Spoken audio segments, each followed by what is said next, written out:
Vous êtes plus d'un millier dans 32 pays à avoir rejoint ce grand mouvement de création artistique qui est CréaFest. Seul ou à plusieurs, vous êtes en train de créer une œuvre que vous a inspiré le thème de cette édition 2022. On part à la rencontre de plusieurs d'entre vous. Allez, connexion.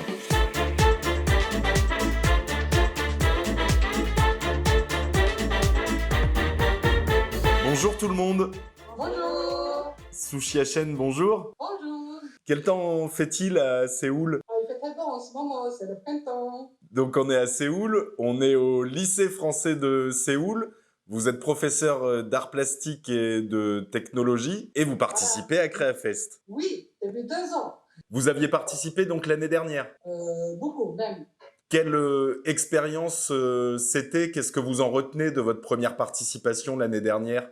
La première participation, ce qui est bien, c'est que je trouve le sujet était très libre. Il y a plein de possibilités pour les enfants, pour inventer les choses, pour imaginer les choses, et pour créer les choses aussi. Et je trouve là, cette année, c'est pareil. Le thème est très libre aussi. Donc, pour les enfants sont très intéressés pour créer leur propre histoire. Alors qui sont les élèves autour de vous? Est-ce que vous pouvez vous présenter chacun à votre tour? Je m'appelle Eric, Tu as quel âge? j'ai 11 ans, Et tu es en quelle classe? en cinquième. Ok, bonjour Eric. Moi, je m'appelle Rémi et je suis en cinquième A et j'ai 13 ans.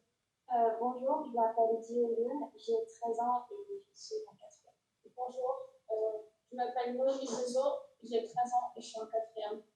Bonjour, je m'appelle Céline Larja, j'ai 14 ans et je suis en quatrième. Ben, bonjour tout le monde. Est-ce que vous allez travailler sur une seule œuvre en commun ou est-ce que vous allez chacun proposer une création? On a chacun Alors du coup, on va faire le tour. Donc le thème déjà cette année, c'était l'histoire d'un petit poisson qui rêvait de liberté. Qu'est-ce que ça vous a inspiré? Je trouvais qu'il y avait plein de possibilités, donc on pouvait faire plusieurs histoires différentes, mais bien sûr aller dans une version plus tragique, on va dire, quand le poisson il meurt. Et sinon on pourrait peut-être faire revenir dans le bocal, c'était le cas de mon animation, ou sinon il va vivre heureusement dans le sein. Et tu as choisi quoi? J'ai choisi de faire retourner dans le bocal. C'est comme, on va dire, une vision réalistique de la vie, du cycle de la vie. Au final, ton poisson à toi, il rêve, mais il finit dans un bocal. Oui, mais il a quand même eu l'expérience de rentrer dans l'océan et de vivre tout ce qu'il voulait faire. C'est très joli. Ça va être quel type d'œuvre, quelle discipline artistique tu as choisi? C'est animation. C'est-à-dire, comment tu fais tout ça? C'est comme avec plusieurs dessins enchaînés pour faire différents mouvements. Ok, donc c'est beaucoup de travail. Est-ce qu'il y a des poissons dont l'histoire parmi vous se finit moins bien que d'avoir exploré les océans et de retourner dans son bocal? Non, vous avez tous choisi des fins heureuses? Il y en a plusieurs dans notre classe et dans les classes qui ont choisi que le poisson meure à la fin, soit dans les égouts où il reste dans le bocal et que c'était une rêve. Et toi, tu as choisi quoi alors? J'ai choisi de le sortir et de le mettre dans l'océan. Pourquoi t'as eu envie de le mettre dans l'océan, toi? Mon œuvre, c'est de faire une fenêtre et derrière la fenêtre, c'est de faire l'océan. C'est une sorte d'installation qu'elle a fait et finalement, la production finale, on a pris une photo. Donc, comme la création d'un décor. Oui. On a vécu une période là où il a beaucoup été question d'enfermement avec l'épidémie. La fenêtre, ça évoque un peu l'enfermement. Personnellement, non. C'est juste une autre imagination. Est-ce que parmi les élèves présents, vous avez exploré encore d'autres disciplines? Un dessin, Ok. peinture, Et qui montre quoi? les poissons imaginant la vie dans l'océan, avec un chat qui mange de la salade à côté. Ok, donc une touche d'humour. Ensuite, Moi aussi, j'ai fait un dessin avec de la peinture et j'ai dessiné deux poissons dans un bocal avec un chat qui et enfin, Moi, j'ai fait un dessin avec des pastels et j'ai représenté le petit poisson qui arrive dans l'océan. Mais dans l'océan, il y a des planètes, comme on verrait dans l'espace. Il y a un message? Pourquoi dans l'océan, il y a des planètes? Peut-être parce qu'un poisson qui est dans un bocal, normalement, ça reste dans le bocal. Et les planètes, normalement, ça reste dans le ciel. Mais là, elles sont dans l'océan. Ok, les élèves touchent à plein de disciplines différentes, comme ça fait partie des enseignements au lycée français de Séoul? Oui, au programme de quatrième, on a proposé beaucoup, par exemple, animation, vidéo, le montage avec le numérique. Il y a pas mal d'élèves qui ont fait comme animation. On travaille beaucoup avec l'ordinateur.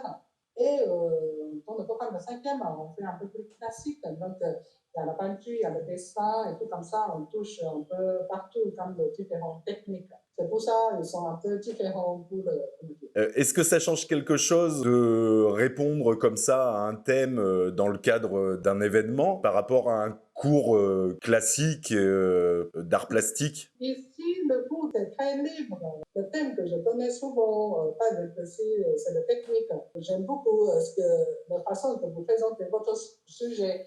C'est avec une façon de raconter l'histoire. Et je trouve ça, c'est vraiment très intéressant pour les élèves parce que là, ils donnent plein de directions, plein de possibilités. Ici aussi, on travaille un peu même façon. Et les élèves sont très libres pour leur travail aussi. Derrière cette petite histoire qui peut sembler toute simple, on a eu plein de propositions différentes qui évoquent, parfois, je vous ai parlé de la pandémie, parfois la guerre, l'exil, l'environnement, la préservation de la planète. Juste à partir de cette histoire du petit poisson qui rêvait de liberté, est-ce que ça vous a fait penser comme ça à des grands sujets de société ou pas du tout, ou juste à l'histoire du petit poisson? Juste l'histoire de ce poisson. Vous avez eu peut-être sous Shen des œuvres qui évoquent aussi d'autres thèmes? Il y en a beaucoup, ce sont, comment dire, ils ont fini par une histoire assez triste. Ils parlent beaucoup de différentes, la direction est très différente. On est dans un lycée français à Séoul. J'imagine que vous êtes des élèves qui êtes déjà tournés vers l'international. Pour vous, la dimension internationale, c'est quelque chose que vous vivez au quotidien. Oui, Est-ce que vous pouvez nous raconter alors en quoi vous êtes des élèves particulièrement tournés vers l'international? Même si on vit à Séoul, il y a on peut rencontrer beaucoup de Français, des Américains ou de plein d'autres nationalités. Je pense que c'est ça qui nous fait qu'on est plus vers l'international. Cette école nous montre beaucoup de projets différents qui nous mènent à faire connaissance internationale comme CRAFES, bien sûr. Et dans l'établissement, oui, donc au-delà des projets, entre les élèves, vous êtes aussi de plusieurs nationalités différentes? oui, oui. Oui. Là, presque tous les enfants ici, au moins, chacun parle 4 langues aussi. Et c'est très varié aussi comme nationalité. Donc finalement, participer à CréaFest, qui est un événement présent dans 32 pays, pour vous, vous êtes dans votre petit bocal, quoi. C'est c'est naturel que d'échanger comme ça des idées, des créations avec des pays du monde entier. Oui, l'échange, ça fait très souvent quand même dans cette école. Est-ce que quelqu'un pourrait me dire à quoi ça peut servir un événement comme CréaFest? Ça peut être de connaître les autres pays, enfin, leur culture, et partager nos idées et leurs idées. Et on peut voir comment les gens peuvent penser différemment sur un même sujet et leur point de vue différent. Vous allez regarder ce que les autres feront? Oui, l'année dernière, on a regardé ensemble les œuvres à la fin. Pour vous, ça a un intérêt aussi, Sushi Hachen, cette dimension internationale? Oui, bien sûr.